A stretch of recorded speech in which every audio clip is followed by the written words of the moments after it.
Let's start streaming. We have begun the stream. Booga booga. Wow, it's Friday. I've resigned. I will not be pushed, filed, stamped, indexed, briefed, debriefed, or numbered.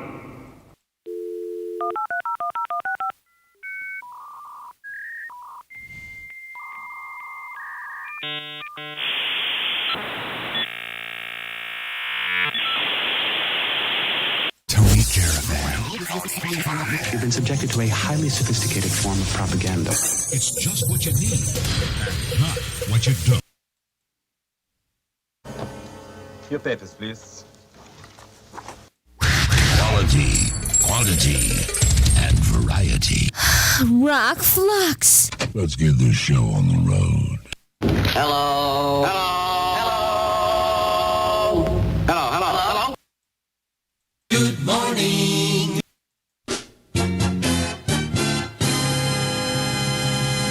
No, I think we got enough of those audio things. I am half asleep, even though I was in bed for 12 hours. You could tell from my eyes. Dead man walking.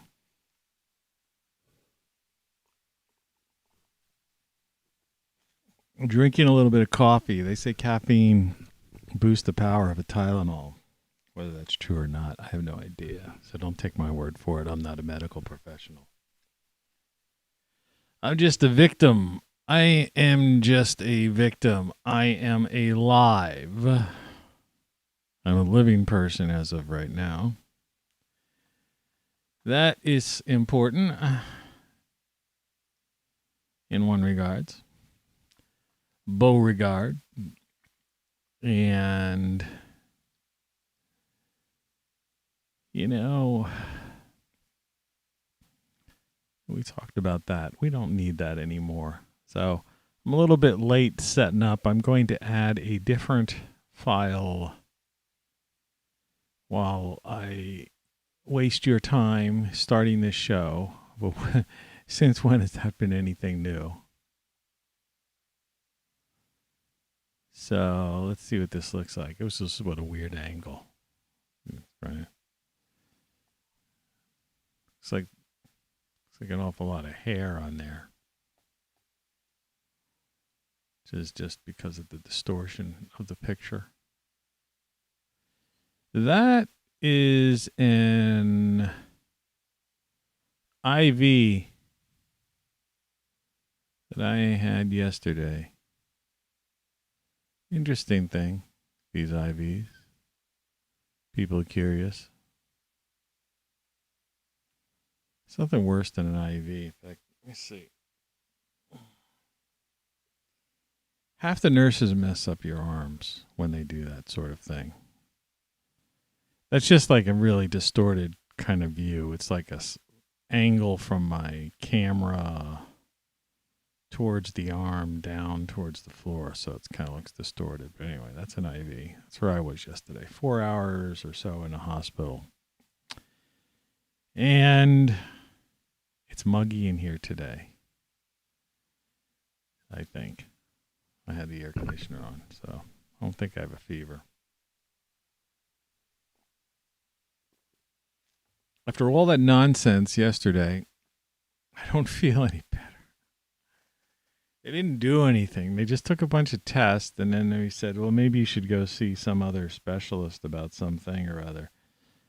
They kind of strong-armed me into getting a CT scan, which is like a high dose of radiation, which I really didn't want to do. And, you know, that's kind of the way that went. The title of this show is Big Revelation, Life Has Changed. And, of course, as you can see from the title card, which I just posted up moments ago, the morning show, want to play a game? The game of life. This is an old game, but it says a full 3D action game. I guess it's 3D because those houses, you know, were raised like Monopoly houses or whatever. Milton Bradley, 100th anniversary, whenever that was.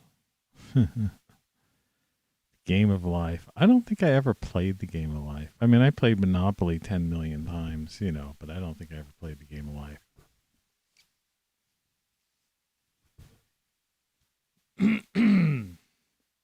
But we're playing the Game of Life right now, and the Game of Life has changed drastically. And I think that's what we're going to talk about today. So it's actually 4:59. I have two different clocks in this room, and one of them's fast. It's 4:59 a.m. Eastern Standard Time. It's Friday, July 30th, 2021. Just like July, it's the month that never ends. I mean, it's good and it's bad. I mean, it's good that, summer seems to have, be kind of dragging on, which is good. It's bad that it's like, this has not been a good month for me, health-wise. But who knows? It probably hasn't been a good month for a lot of people.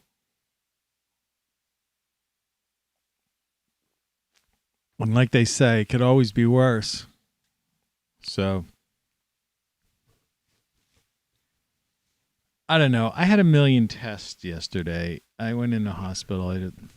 Someone drive me down, a friend of mine, which was very generous of him to take time to drive me down in the morning. And I coincidentally was able to talk to this woman doctor I know who actually has a practice right next door to my house. And so she was there while I was waiting for it to get picked up by this friend of mine. And I showed her some of my blood work from my previous results, which were, let's see if it's the 30th, and they were on this, I think they're around what's the date on here? The 6th. So we're talking about 3 weeks old at least. 21, yeah. Over 3 weeks old. So they retook all of those lab tests, put me in a CT, abdomen and pelvis with contrast, did an ECG with 12 leads, gave me a little hydrocodone, acetaminophen, Norco while I was there, and some Zofran, which is something to keep, and then they gave me a prescription for that, which is like keep you an anti-nausea type of thing. And while yesterday I was feeling a little nauseous, of course I hadn't eaten by the time I get out of the hospital, I hadn't eaten in 20, let's see, what would it have been? I don't know, almost 30 hours. And yesterday, all I ate was like this little wrap with some provolone cheese and stuff on it. So it's like, this morning I get up, I get nothing in the house. And last year I was dead to the world. I laid down. I was in bed for, all day when I got back, literally. Couldn't do anything. And, and I was literally in like trying to sleep for 12 hours almost on and off. But generalized abdominal pain, abnormal liver function. And otherwise, the CT scan didn't show that that my liver was bad. It's like that Tom Waits song. I got a bad liver and a broken heart, or whatever. But, it just goes to show, the medical profession, man.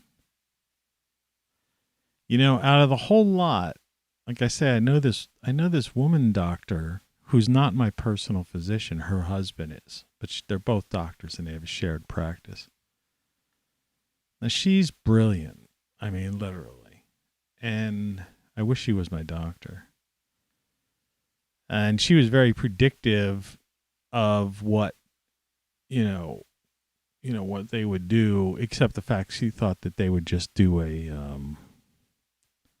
sonogram instead of exposing me to radiation, like a CT scan. You don't put a guy who's had cancer and cancer surgery and stuff, expose the same area to like high doses of radiation through a CT scan to like to somehow, excite some molecular thing of cancer to start growing. So I got to sweat out my PSA that I get in, which now I don't get until January. So between now and then, who knows what it could grow into a 50s sci-fi movie with Steve McQueen, The Blob. I should have that visual up.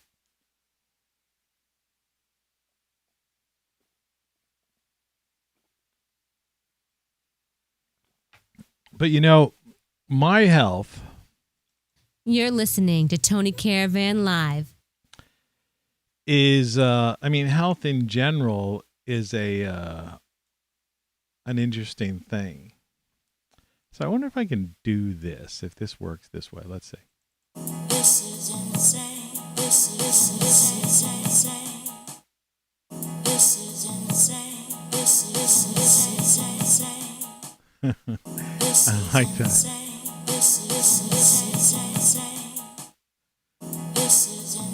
That's cool. It is, and this is a nightmare. Must be a nightmare. So yeah, I'm a little giddy. Do you want to know what I had for breakfast? Did I tell you? A hard-boiled egg. I got nothing in the house. And I opened the freezer and I realized I had some pierogies in there. So I nuked some pierogies with some olive oil and put some turmeric and black pepper on it, because turmeric doesn't work without black pepper, and turmeric's supposed to be good for the liver. So, and I just took a Tylenol, drank a cup of coffee, which is completely gone. And then I have a choice of whether I'm going to drink a green tea that we know has as the first ingredient, let's see, premium brewed blend of green teas using filtered water, high fructose corn syrup, glucose fructose syrup. Then it says honey, citric acid, natural flavors, ascorbic acid, vitamin C, ginseng root extract is the last ingredient. And, of course, the vitamin C is ascorbic acid, which is not vitamin C, by the way. And honey's low on the list, too. But it's advertised as if it's green tea with honey and ginseng. Our beloved FDA. And here we are, playing the game of life. I mean, it is literally. This is insane. But I won't torture through that thing. Weekend weather. I got to find out why it's so freaking humid in here. Let's see the temperature outside the studio. Yeah, it's 70 degrees. Good. So I guess it's not just me, because my temperature was 97.9. My temperature is always below 98.6. I'm always a point or so below, sometimes 2. My blood pressure wasn't high blood pressure, was pre-high blood pressure. My oxygen saturation was like 97%. Of course, when you're wearing a mask. That's like really another absurd thing about going to a hospital. It's always good to experience things firsthand. But anyway, let's continue with this thing. This. The Weather Watch forecast. And so it's a Friday, as we said, July 30th. One more day to the month. This has been the 5-weekend month. And it's 75 degrees is going to be the high today, 54 for the low. Saturday, 77 for the high, 55 for the low.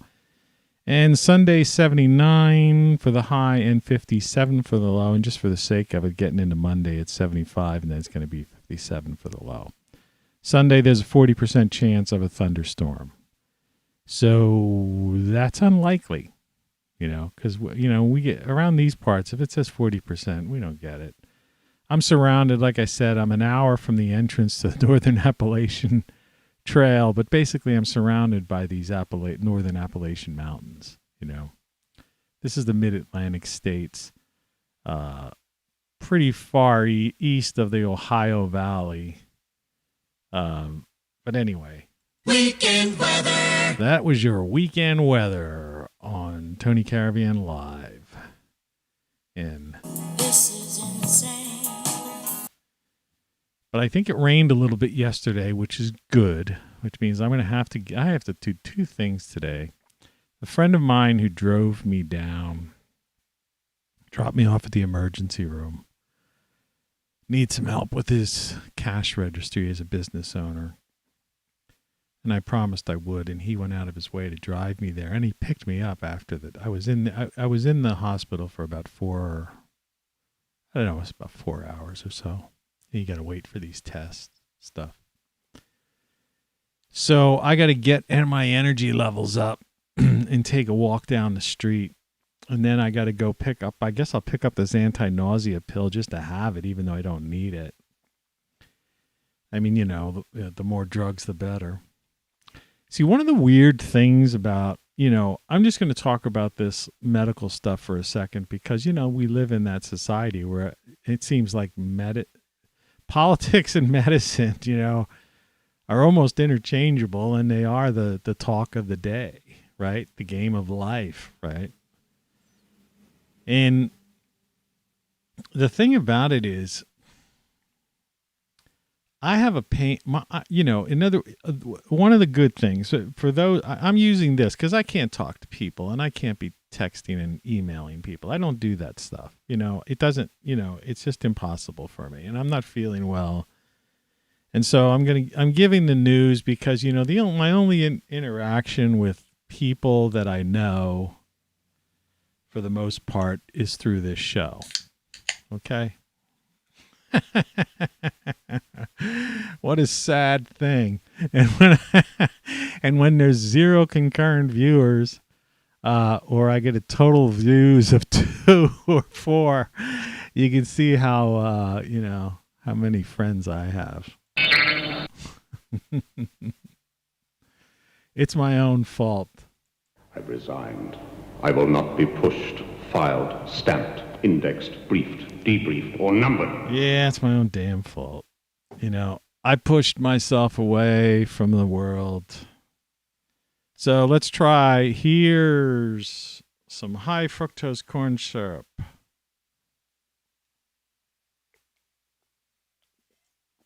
You heard that slurp, I did. And I left like a second bowl for my cat with like some treats because I thought maybe I'd be in there overnight and they'd take my gallbladder out.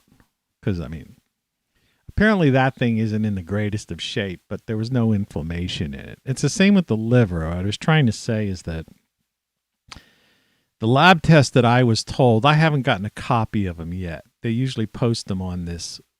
In my neck of the woods, there's a thing called My Chart with the medical group that I'm involved with. So when they take blood tests and any kind of tests, this stuff is posted, but they're not necessarily prompt in posting the results. It's bureaucrats, just a matter of somebody getting around to doing it. So I'm curious to see, but the guy did tell me, this physician, whatever, that the previous results of my things that showed that my liver was probably one of the main culprits. That from the blood test yesterday, they had reversed. It's not like I was back down where I should be or anything like that, or even, but he goes, they were at least going in the right direction is his word. So, because the liver, a lot of people don't realize, is one of the few things in the human body that actually heals itself. In fact, some people donate a part of their liver to somebody else. I don't know if you know about that. And it grows back or something. So, but I have a pain in my back, which is basically being caused, the way best I could figure out, from the liver. And maybe the gallbladder, but he said it wasn't inflamed to the point where it's like I needed some kind of, like operation or something. Suggested I see a GI doctor, and I'm not going to really do that because I had the CT scan, and they claimed there was, they had a full view of my, some people don't want to deal with this, but like I say, it's part of today's world, of the colon, stomach, and kidneys and stuff like that. And I didn't have any kidney stones, and there didn't appear to be any blockage or anything in my colon, even though I am constipated. But and it, that's that. And so I'm not going to go to some guy, what's he going to do? Right. So I had a pain. But here's the point I was going to say. The kicker. I'm going to take this off. And you think I'm some kind of exhibitionist or something. But man, it's hot in here. It's either that, I have a fever or something. Oh, that's that Hawaiian shirt. Yeah, it's a Hawaiian shirt.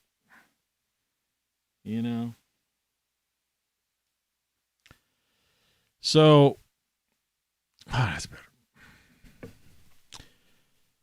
That This Is Insane thing was really kind of fucking neat, wasn't it? This is insane. This is insane. This is insane. This is insane. Yeah, I like that. So, anyway, you got a pain in your back. Me. It's your fucking liver. All right? And if you can find this on, doesn't matter where you go. I went to, JAMA, which is a Journal of American Medical Association. It's like a prestigious medical journal. And, in serious, like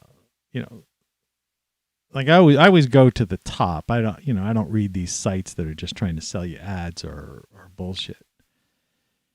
And, and there's all these studies that basically point to the fact that aspirin, Tylenol, ibuprofen, any kind of acetaminophen, all this kind of stuff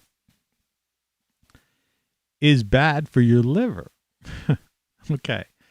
So here's the dilemma, right, that I'm in. I'm trying to sleep last night, and I got this pain in my back, which is like my liver. I got a bad liver. It's got to heal itself, but it will heal itself. So I took one Tylenol. It's like this morning I took one Tylenol. But I really should have taken two, to really make me pain free. But they're bad for your liver. So in other words, there's nothing they can give you. And then there's this other thing, like the thing they gave me, that coating, that hydrocodone or whatever, yesterday for pain when I went in there, which helped a little bit for a little while I was in there, but it wore off if I had left. It's just a pill, They said, how is your pain, from 1 to 10? I said 7-ish. I should have said 10, It got some stronger. But, those things cause constipation. And so, it's this vicious circle of, insanity. It's like you need sleep to get healthy. You want to feel better, right? But you can't take a pain pill because the pain pill actually harm, so many milligrams of, I'm not going to get into the details of it because I'm not a doctor, but so many milligrams of these various, acetaminophen, ibuprofen, aspirin, whatever. They're all the same thing, basically. And everybody will say, well, take Motrin or take, it's like, look, it's all the same stuff. If you really read the medical journals, the scientific ones, the biological, papers, ones that actually talk about molecular chemistry ones, they'll tell you it's not up for question. They've been testing this stuff for years. Anyway, supposedly my heart was okay. My whatever the hell it is, gallbladder was fine. But but like I said, like it says on the paper, that's why I keep looking down over here. It says abnormal liver function. So yeah.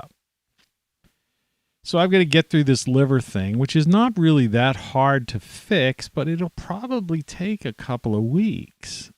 This is my standpoint. The doctors I dealt with weren't really that good. They really weren't like helpful, like like the surgeon that did my cancer surgery and stuff, who seems to be like almost all knowledgeable, or this woman doctor that I happen to, her practice is next to my house.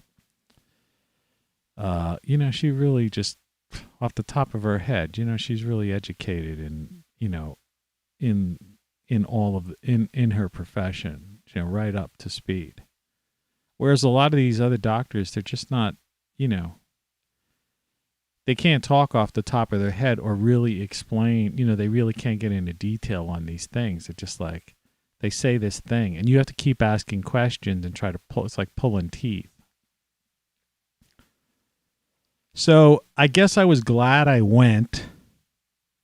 Okay. Because at least I got the tests. And, we know this much. But, being in a hospital for 4 hours isn't exactly the greatest thing. And talk about catching stuff. So I have the hope I didn't catch anything from being there. But anyway, that's all over. So I'm back now. So my goal now is I got to walk. Hopefully I have enough energy after this high fructose corn syrup and this show. Well, I won't go down. I got about 5 hours before I have to go walk anywhere. So I'll watch the playback of this show and feed the birds and do all that stuff when this is all over. But we're going to get into our discussion today. We'll probably do a full show, I guess. I feel kind of semi-okay now. I took a ginseng pill. Like I said, I took a Tylenol with a cup of coffee, which is a doctor had told someone else, not me. And I don't like to repeat secondhand stuff. Remember, this is Tony Caravan, and Tony Caravan likes to be like firsthand only. You're listening to Tony Caravan Live. And I'm drinking this alleged green tea. It's probably 90% high fructose corn syrup, which is nothing more than negative, for your body. But what the heck? It's something. That'll help wake me up, I guess. Put some sugar in the brain. My coffee was plain black. And if I feel the need that I got to keep drinking things, I got some bottled water on the side here. The show goes on long. But let's look at this card, this title card. So enough of that stuff, medicine. Oh, and by the way, another thing, like if you watched yesterday's show, which is a short show, it was only 45 minutes, but I did get into the idea of where there's going to be a lockdown. And so one of the admitting, when I first got into the ER, so to speak, the doctor, I wasn't going to say admitting doctor, but the first one that I saw who was like some kind of, it was an intern of some kind. The guy who said, could you fill this cup?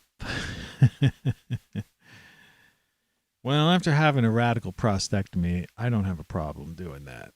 it's, the main thing about a radical prostectomy is some people have, are wearing diapers.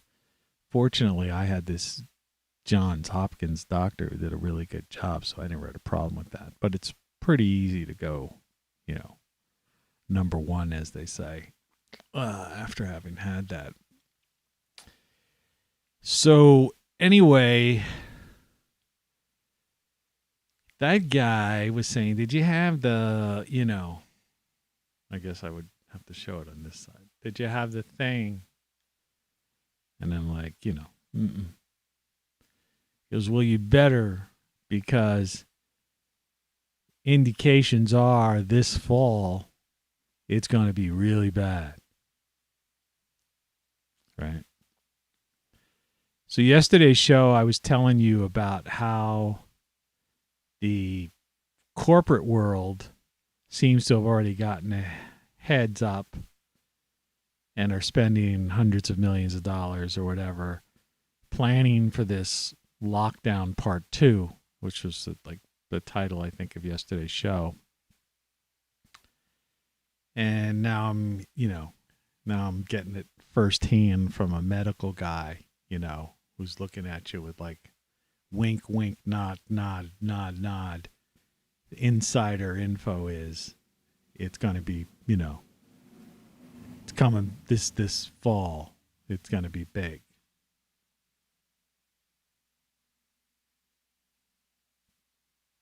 And of course, the corporatocracy, aka the government, bureaucracy, and whatever that goofy guy is who's on TV all the time, I don't want to mention his name, the guy who sold out America. And I still have the stomach thing too, which is really weird. So it's like the total abdominal fucked up thing.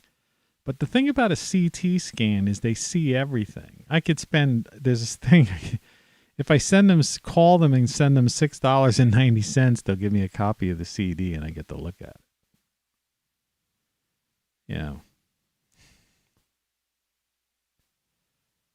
But the point is, the idea of getting that is that, you see all, right? And so that's why they do the radiation thing. It was so funny how the nurses and the people, with the CT thing were so argumentative with me about radiation. Like, they try to, they're so guilty about it. They know they're nuking people. So they're like, they get argumentative with you when you say, like I was like, you make sure you got this on down to the lowest, thing. Well, it's based on body size. Well,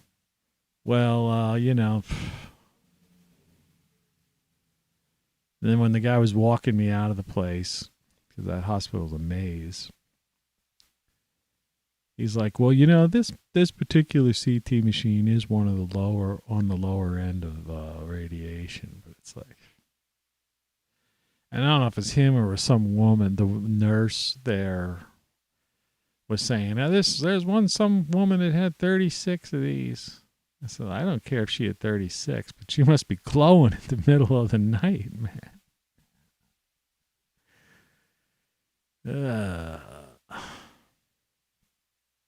It's crazy. My freaking chair's falling down.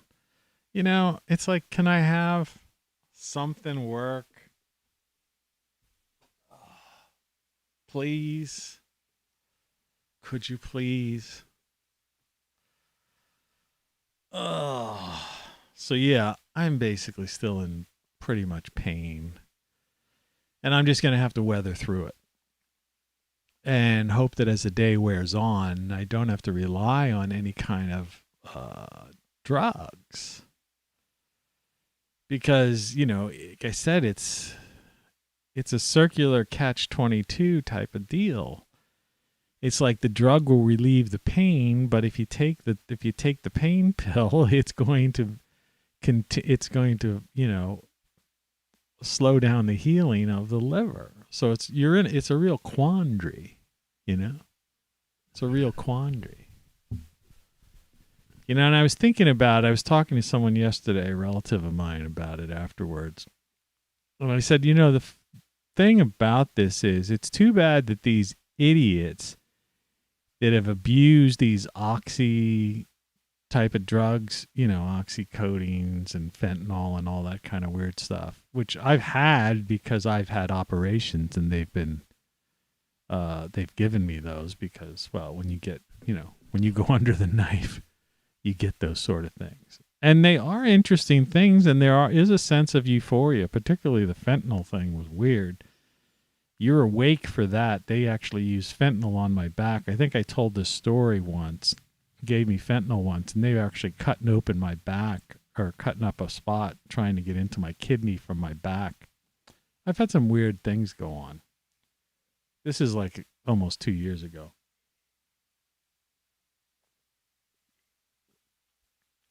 But that was a weird experience, and I can understand. But what really pisses me off is that there's these people that have abused these drugs that are alternatives, to the Tylenols and aspirins and stuff, and really work and really put you, if I was on one of those things right now, like, I'd be fine, right? I'd be feeling, I'd not only be not in pain, I'm in pain, but I would actually be, alert. So, but, they blew it for everybody, and so the doctors won't even prescribe them anymore. So it's like, forget about that. So that's another thing, just because of some loser wants to get a high on something. Something against that crap, there's so many, like I say, functionally illiterate people. It's like alcohol. It's like the whole alcoholism thing that I just don't believe in. I think there are people out there that are basically allergic to alcohol. And those are the people that have the one drink and then they're gonzo, right? Right? Yeah, if that happens to you, you're not an alcoholic. You're allergic to alcohol, man. You have a medical problem.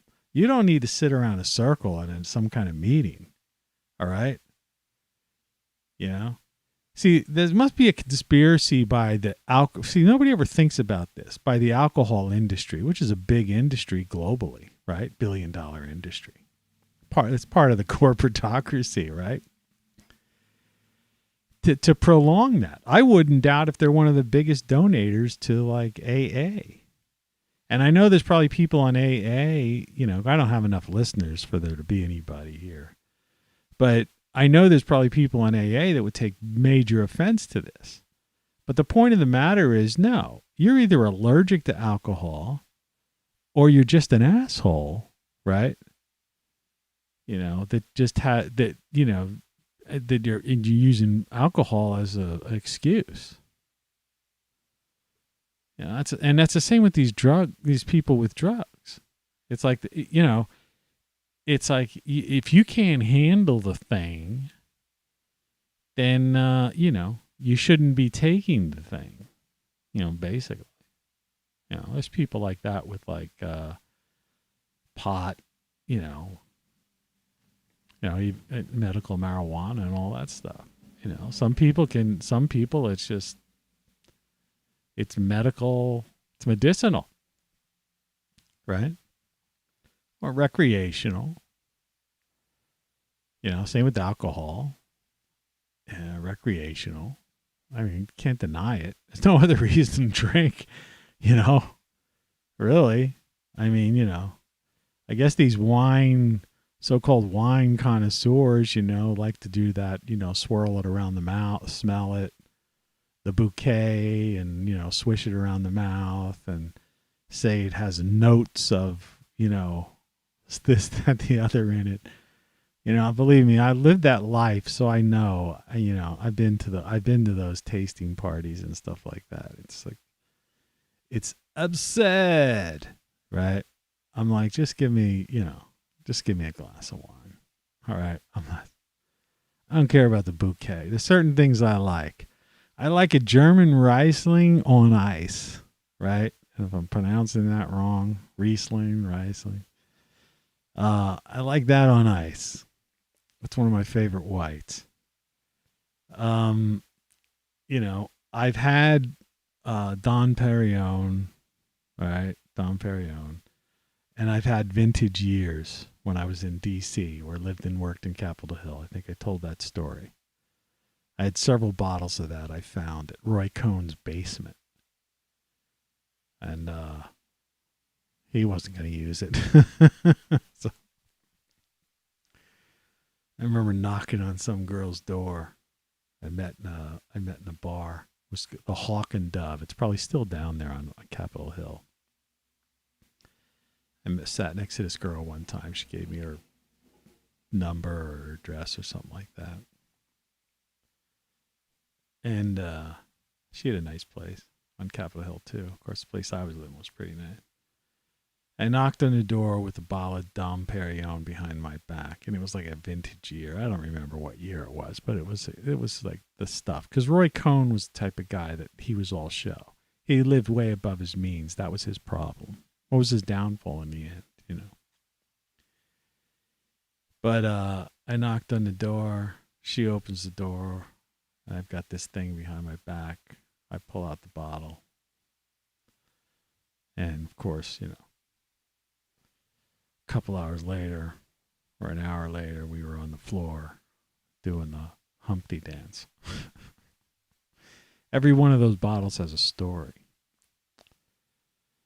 But anyway, now I can appreciate, you know, a good bubbly,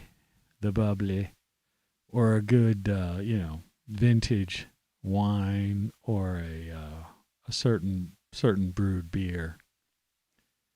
But generally speaking, I'm not one of those snobs. Anyway, what does this have to do about the game of life? Well, I guess that has a lot to do with the game of life, just like medicine and me talking about that. You know, so if I wasted a little bit of time. You're listening to Tony Caravan Live. I mean, that's the show. Channel check. Left channel. Left channel. So,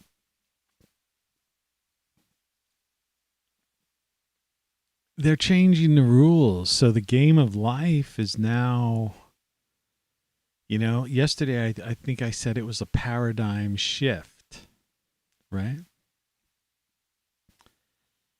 And we have to come to acceptance of that. And that's, you know, for some of us, it's hard and difficult. And that's why there's people, and actually I say some of us, I should say some people, because I'm not one of those.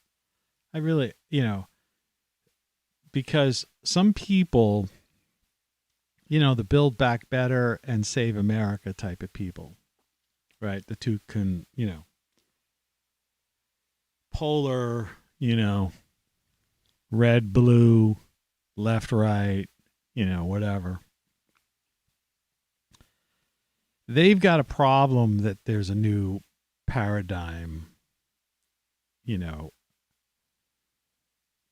of life in the Western world. We can't pretend to know what's going on in Africa, in India, in Southeast Asia, and South America.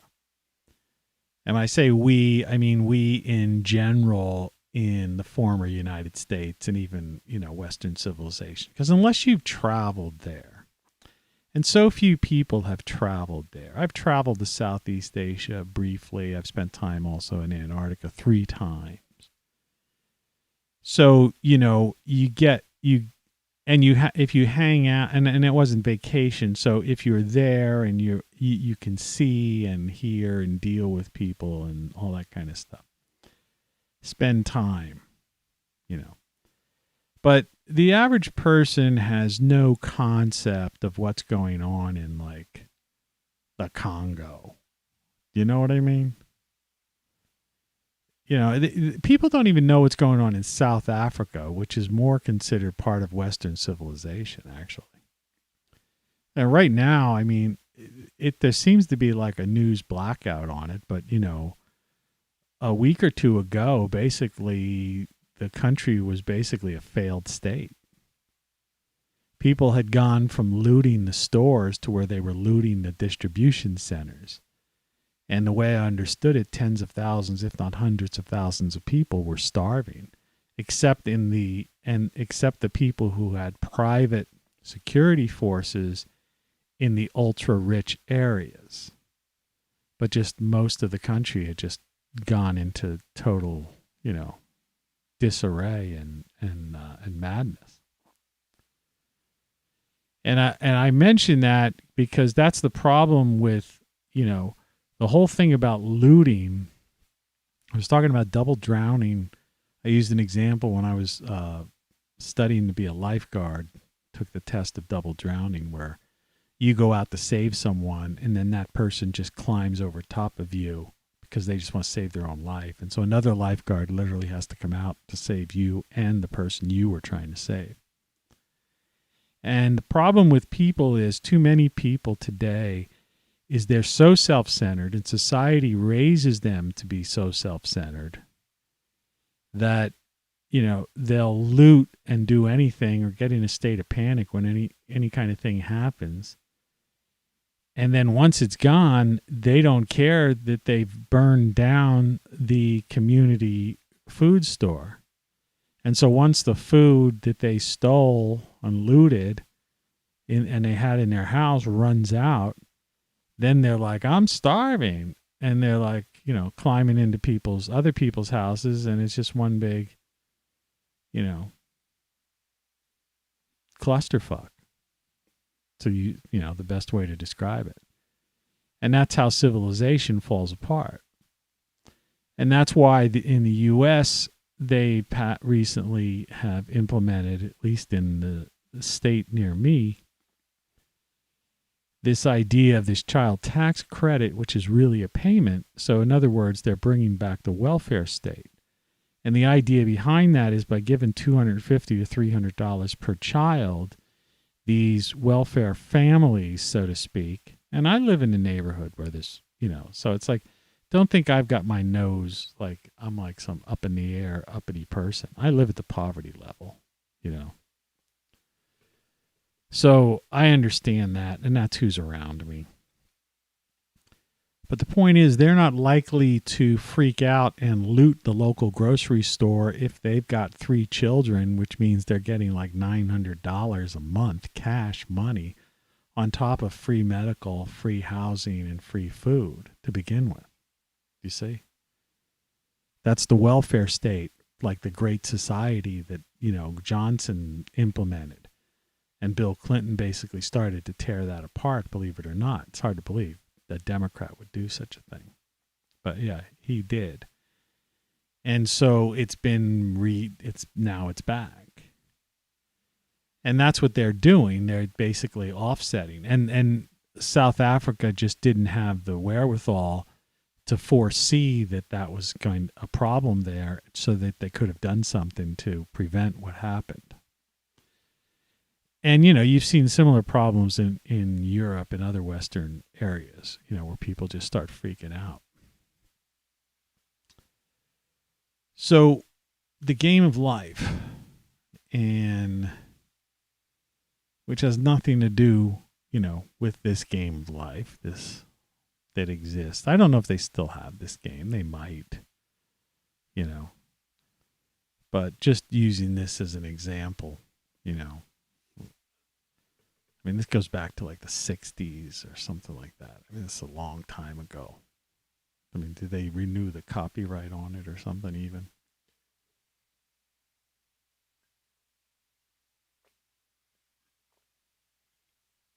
That's that.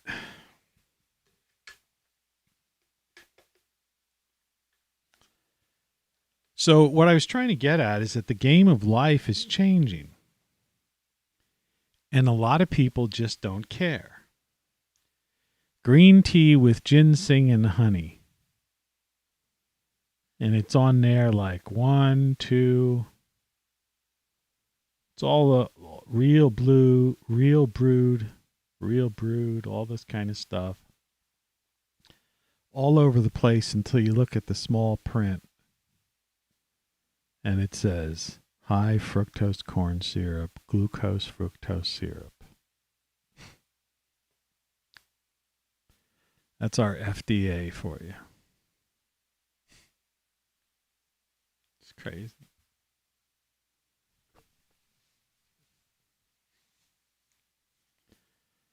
So people are in denial and also acceptance.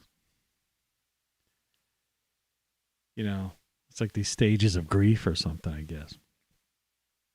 But there simply aren't, people don't care that there's a paradigm shift in the way we live. They've totally adapted. And I was trying to get into this yesterday, but yesterday I was like half out of it. I mean, today I'm semi out of it still, but I'm, you know, at least alive somewhat. But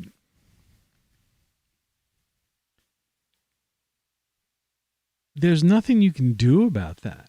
And that's why I say elections are an exercise in futility and campaign contributions are an exercise in futility. Because you're not, and you know, YouTube, it really annoys me because it's all over YouTube, and like I cut the cord, so I don't have TV. Not that there's anything I'd want to watch on TV.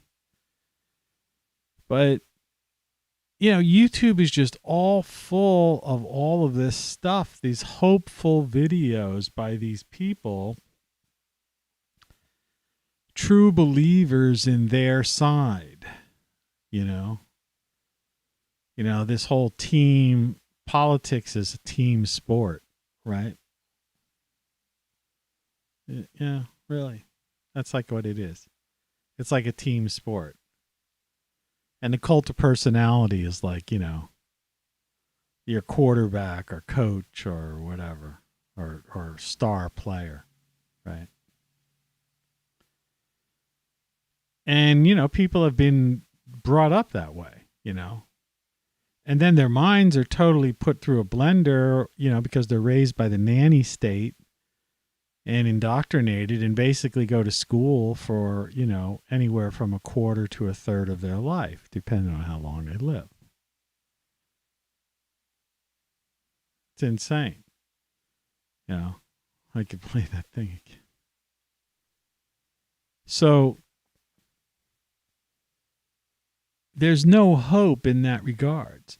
And, you know, the only way to get through this is what I'm saying here in this image on this title card is want to play a game. And what I mean is that, you know, you have to realize that this is a game. The people in charge, the Davos set, the corporatocracy, you know, the former United States government, former Western civilization countries, you know, this is just like a board game to them. You know, I mean, I could have put up the game Monopoly, but, you know, that's pretty much, you know, that, you know, well, it's basically about Atlantic City and real estate, you know. But, you know, the title of this one, The Game of Life, is just, and the full 3D action game really kind of just adds a whole new dimension to it, you know, considering this is like 50 years, I don't know how old this game is. I don't know what the date on that is, but yeah, 40, 60. Actually, it's 60-year-old, around about 60, close to 60 years old that game is. And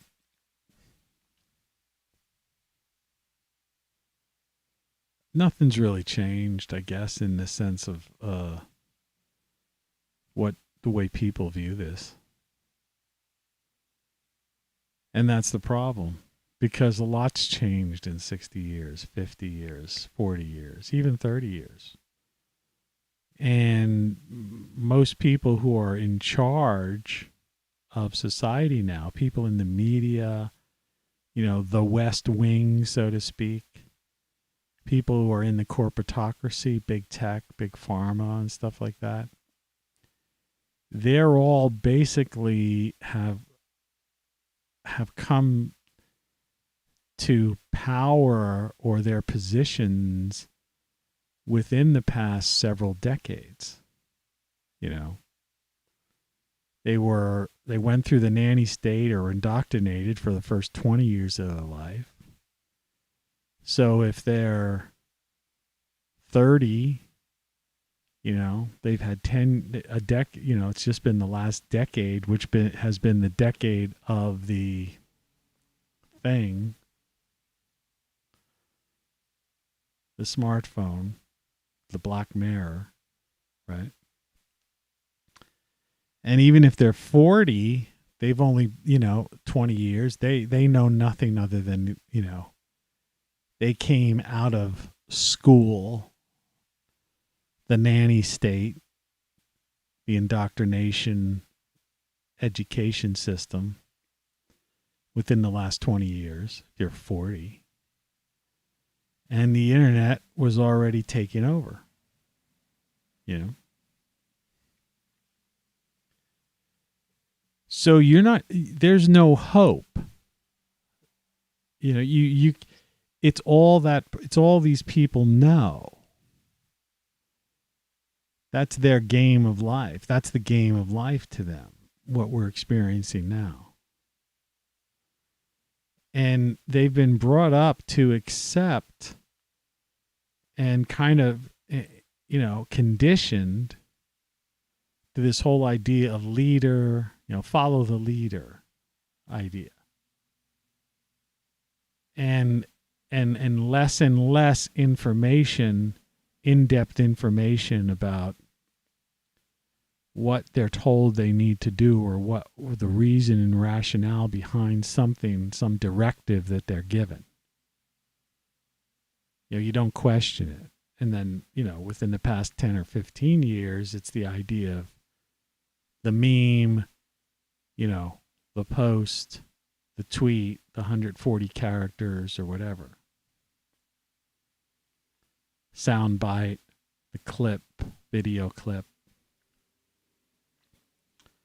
So people have no idea, you know, this is, to them, that's the game of life in 3D. And there's, you know, and the corporatocracy, well, I say that and they don't, that doesn't mean anything to them. They're like, well, you know, what's he making a big stink about a corporatocracy for? What's Western civilization? You know, it's probably what they're saying, right? The same as when I say the former United States, they're probably people saying, yippee, yeah, those, you know, those racist bastards, those people, that Constitution, good riddance, right? That's how they think. That's what they've been taught. That's what they're like told every night on their nightly newscasts, right? And then you have people on the other end like Save America, let's change it, let's drain the swamp. Part 2. Well, it didn't work so well, part 1. Did it now? In fact, the swamp, you know what I mean? If it's like a game, you know, in the, you know, like a boxing match or something, in the first round, the swamp won. It's swamp 1. You know, swamp drainers 0. And so now they're trying to say, give us money and we're going to come back. And people are looking as like, man, you got the shit beat out of you in round 1.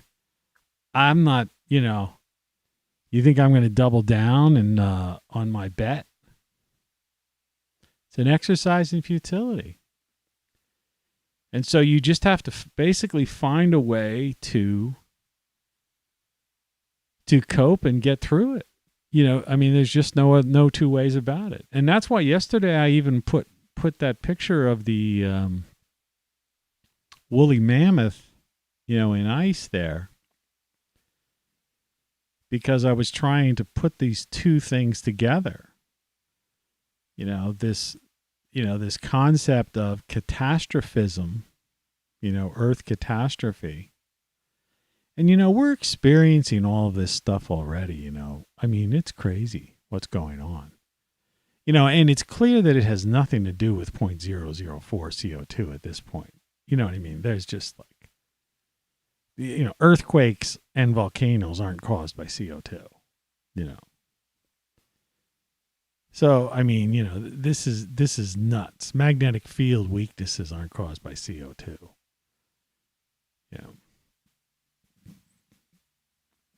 It's like there's like craziness going on. Sinkholes aren't caused by CO2. You got to really go down the rabbit hole on YouTube and see, because everybody's got the smartphone camera. And you've got to watch these pictures of like land rising up in India, bubbling up in India. That's like freaky, man. I don't know if it's some kind of methane thing or something, but I saw that and I go like, wow. Even a guy who was doing the narration over top of it said, that's probably methane or something weird like that. That guy who's shooting that should get the hell out of there. But see, the news media doesn't cover any of these disasters, the catastrophes. They'll just cover like some flood situation where they could say, oh, well, this rain is caused by, such and such. It's like, not really. Not really. That stuff happens all the time.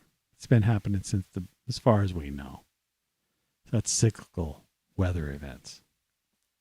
And as tragic as they may be, that's all it is. And it's also poor planning.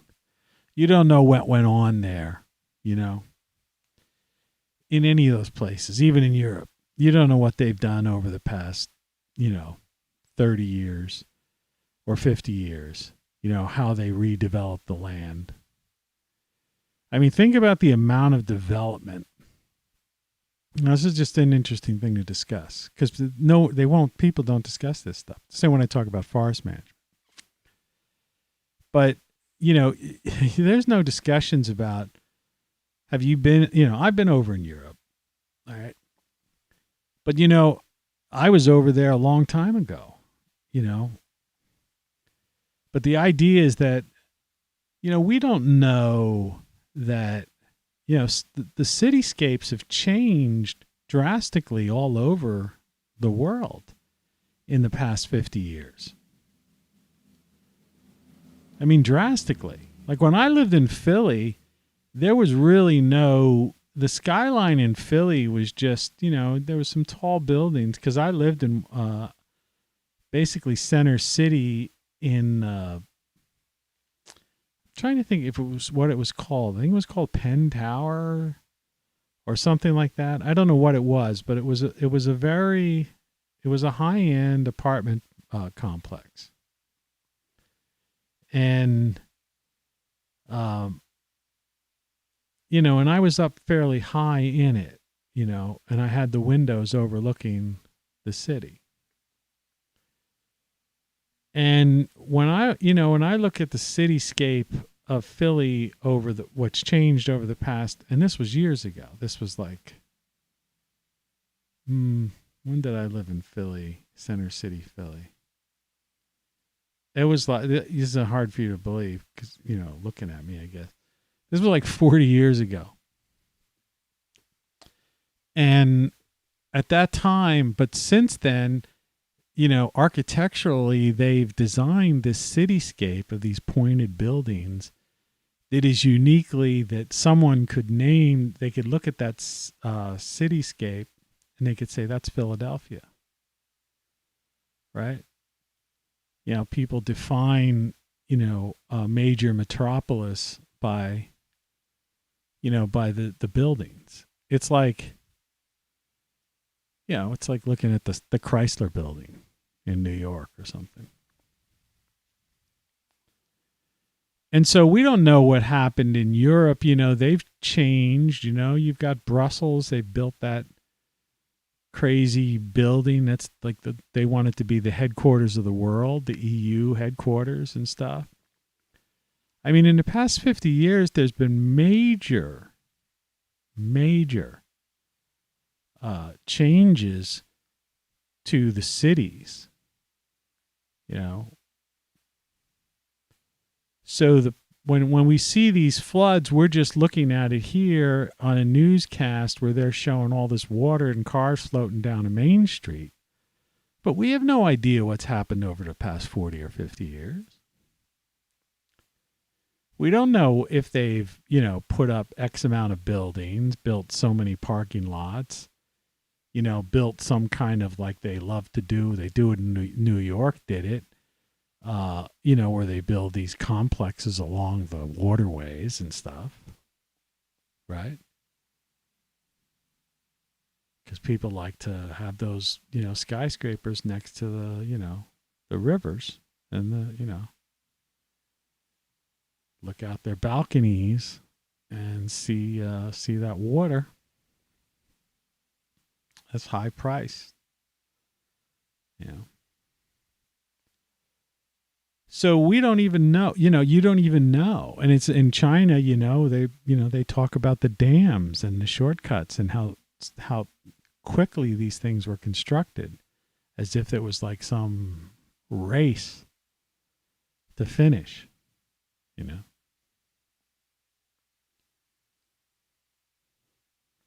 And, practically slave labor in effect.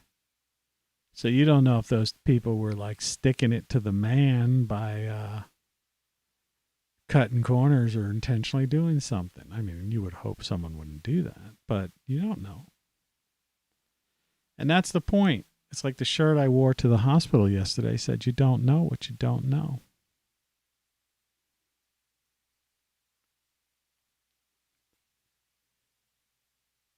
So, the world is the way the world is, and you have to come to grips with that.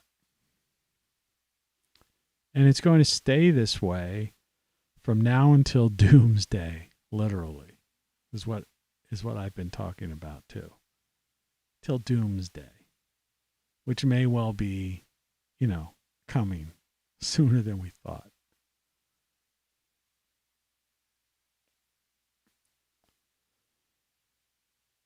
So what do? You play the game.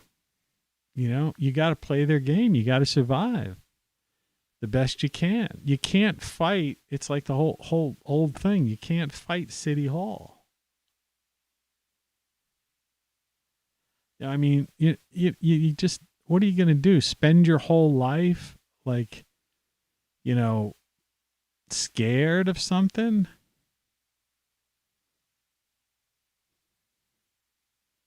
You just can't do it. You're going to live in fear?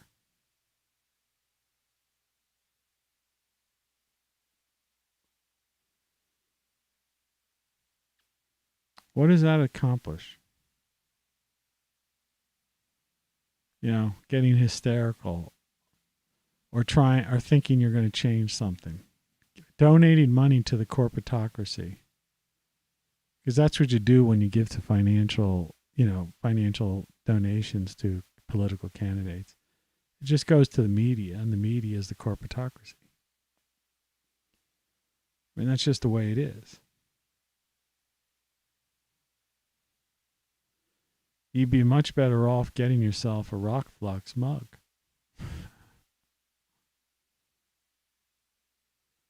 Which I really can't order for another week. So I'm currently broke.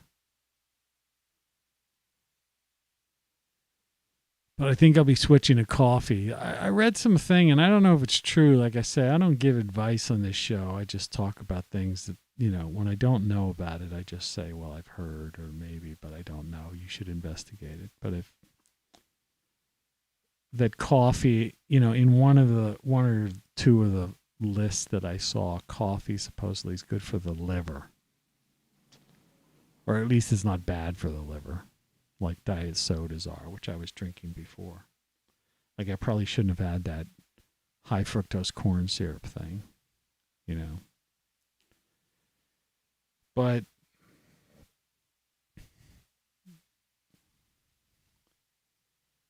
yeah, get a rockflux.com mug. We're in a state of flux right now on this planet. And, it's every person for themselves. You just have to, like, if you want to survive, you just got to survive.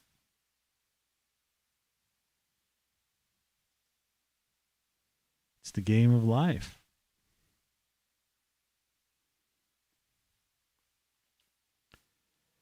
But just to, recap what I had spoken about yesterday was that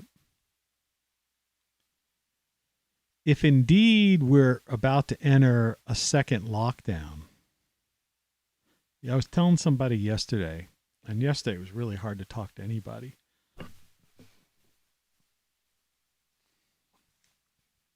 It's actually hard to do this show right now because I'm still in pain. And there's not much I could do about it. It sucks.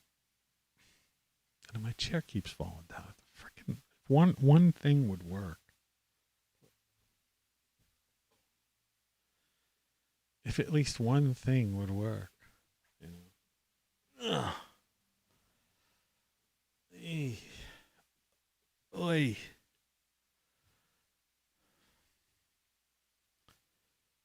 Please. Please.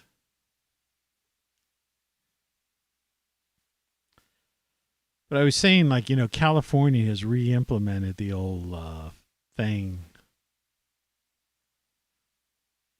or is in the process of, pushing that again indoors or whatever.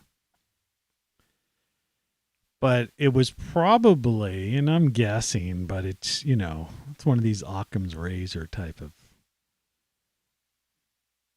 theories. There's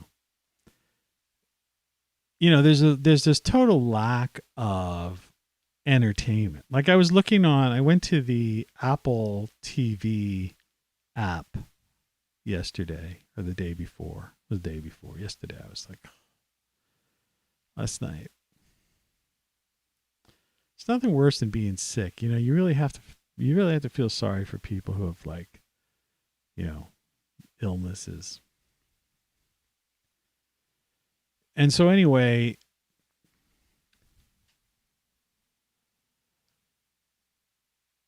I was thinking, there's nothing on Apple TV. When they first came out with it, they had all these shows. Right? And now when you go to it, I don't have it. Like it's cheap. I think it only costs like $4.99 a month or something weird like that.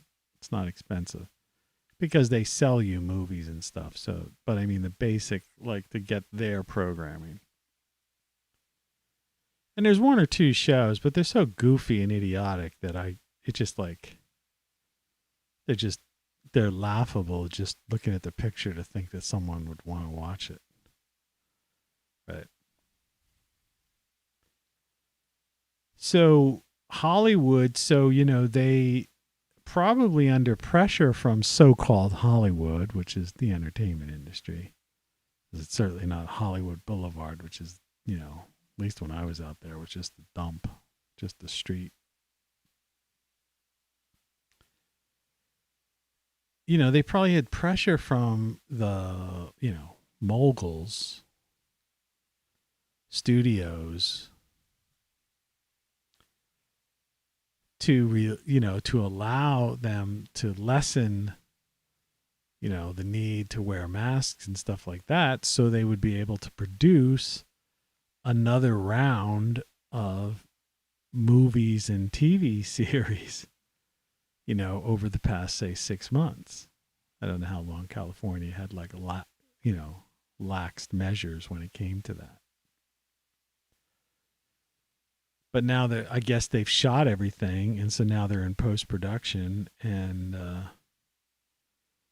in the fall they'll be announcing it, and then, like, in places like Apple TV, you'll see season 2 of these various shows, and just in time for the holidays, so to speak, you're going to have new movies that come out, because again, this is part of the corporatocracy, and remember, it's all about money. Right? Corporate existence is about money. It's not about, their mission statement is not, to help mankind, right?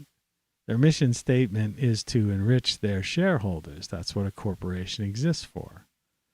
That's what it is. So the goal is to make turn a profit. And the entertainment business has been hurting, and I'm sure their lobbyists have been hard at work, making sure, and that's why we've seen that lax effort.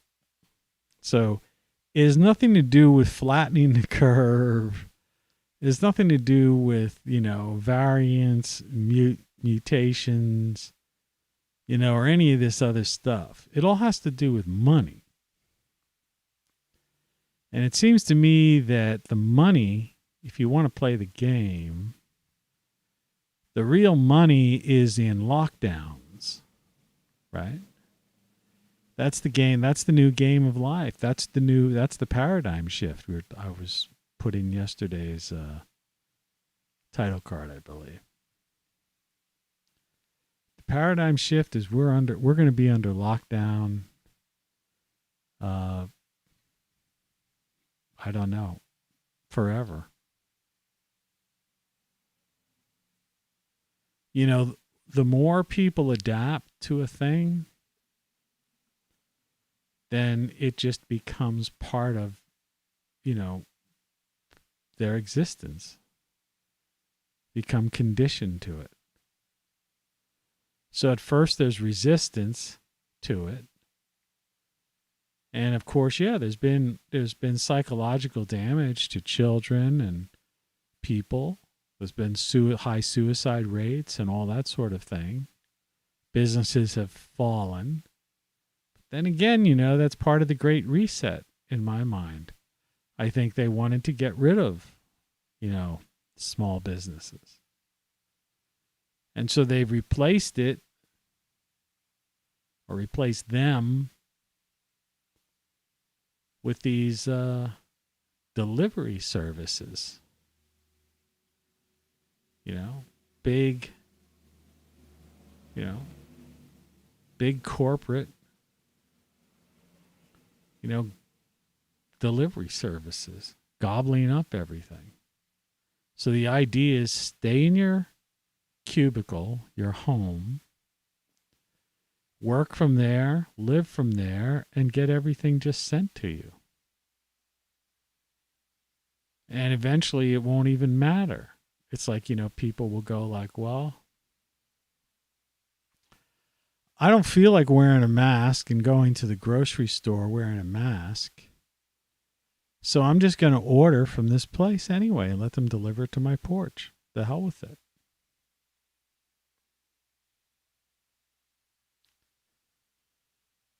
I guess people will, get fatter.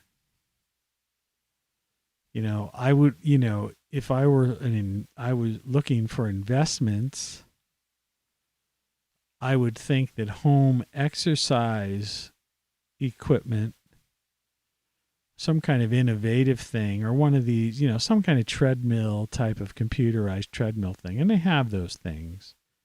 And they're all tied in now with like video screens so you can actually jog along some actual place, right? You could compete with others. You can put on a virtual, some VR headset and,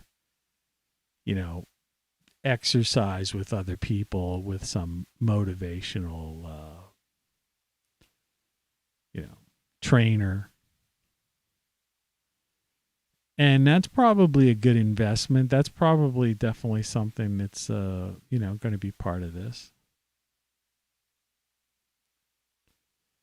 And the outside world is just going to become this no man's land almost.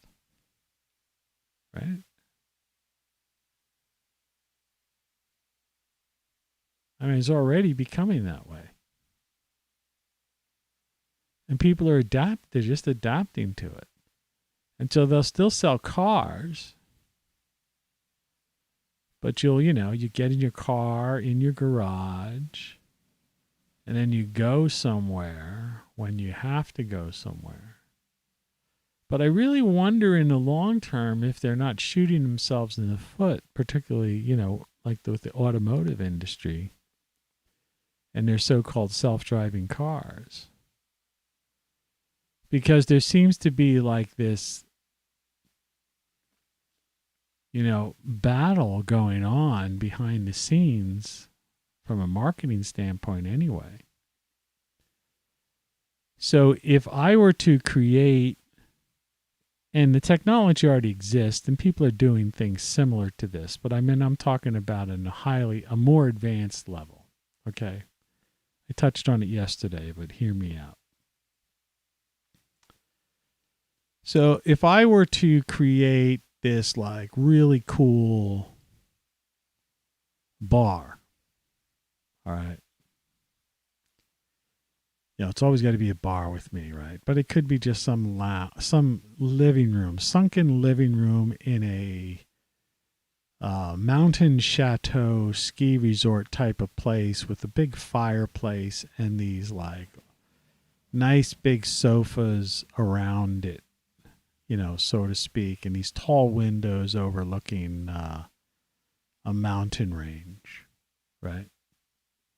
And then it's a ski resort. So those who are more adventurous, you can actually go and VR, go and, take a lift with your VR headset and then ski down the mountain, like in a video game, but have that immersive experience. But other people could sit in this lodge in front of this fireplace,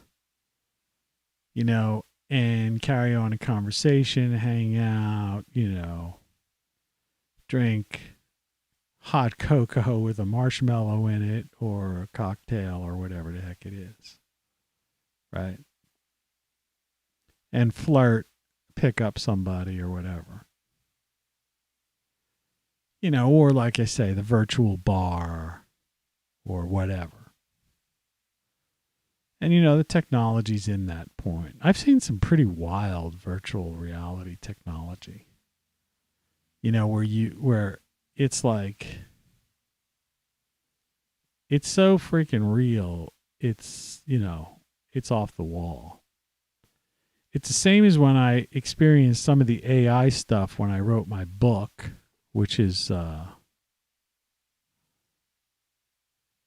back there, Codex.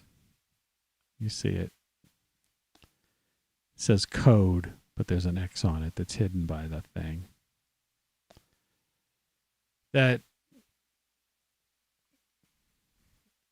that they've watered down since. Like I say, there seems to be a battle of AIs where they don't want to let them all.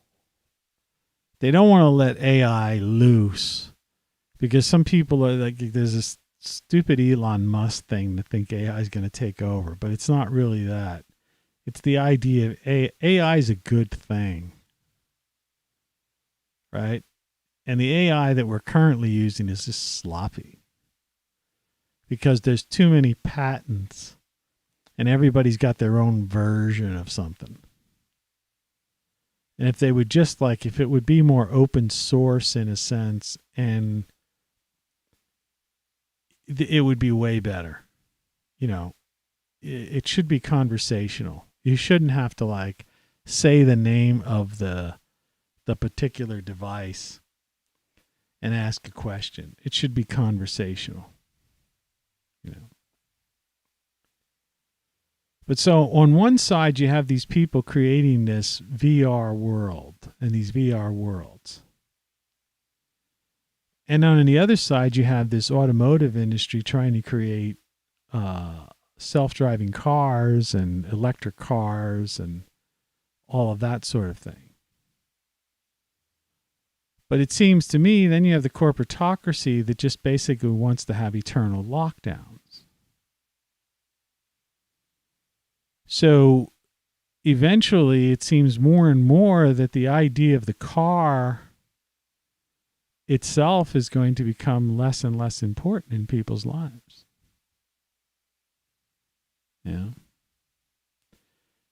the new room in a house will be like a VR room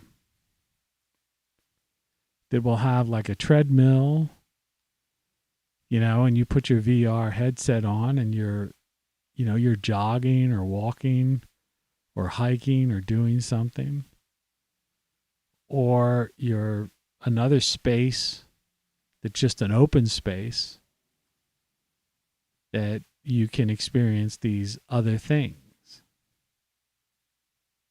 And so the question is then, why go outside, as this immersive VR experience becomes real and better than life to most people. Now, I'm not saying I'm looking forward to that and I'm into that. I'm not necessarily. I love nature. I love being outside. I like being out in my backyard. The tomatoes that I've produced this year are the best tomatoes you could possibly imagine. I mean, they're just frickin' delicious, man. They're delicious. And I'm sure I'll have a tomato sandwich later today. But, that's going forward. That's like the game of life, that we're seeing, and we're trying, and it's like there's almost a battle going on. So forget about politics. That's like very low. Politicians, this is the thing. They're trying, media and politicians are currently, because they've got the mouthpiece, the microphone, the camera, they're trying to keep themselves as if they're important. And I was trying to say this in many other of my videos, that even the alphabet agencies don't understand that big tech doesn't, while they've been in league with the CIA, the NSA, DARPA, and all these people and all this stuff, Google, and CIA's on AWS servers, that are owned by Amazon servers and stuff like that. That in reality, big tech is basically going like, we don't want you. We don't want your bureaucracy. We don't want your alphabet agencies. Brussels and, that Klaus guy, the Great Reset, character, the World Economic Forum. These people just want to rule. They want global rule. And that's their goal. That's what they're working towards. They don't want these spy agencies. They don't want these information gathering, these bureaucrats doing this, that, the other. And I don't think that government and politicians have really caught up with that. I think they're missing that. They don't see it. They're so, in other words, it's like they're so self-centered that they don't understand that they're becoming obsolete day by day. And I know this is hard for the Save America crew, but it's the same thing. You can't save America, all right? Save it from what? When it's already been sold, all right? Let's face it, the central banks, the Federal Reserve pretty much owns the United States, number one. And big tech, big pharma, the military industrial complex, et cetera, et cetera, et cetera. That's the corporatocracy. They're in charge. That's what the U.S. is. And that's what most European countries are. And so you have to understand that in the game of life today, 3D, that's how it works. And so you just have to live in that. And some people say, well, that's like giving up, Well, it's not giving up.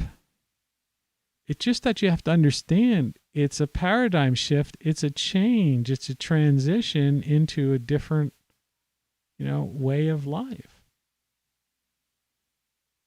And there's no stopping it. It's like a locomotive coming at you.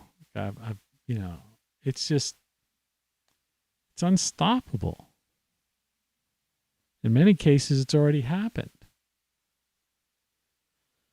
So I don't know what to say, to people who are still in denial about that, because the reality is that's reality. That's the game of life. And so you either play it,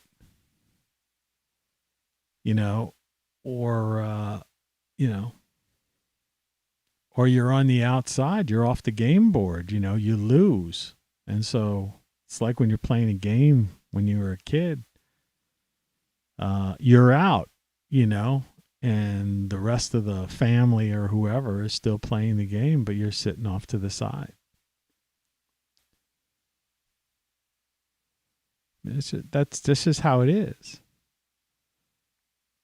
And that's how I see it, and I see, and it seems to me that it's so clear that, I don't know how someone couldn't see it that way.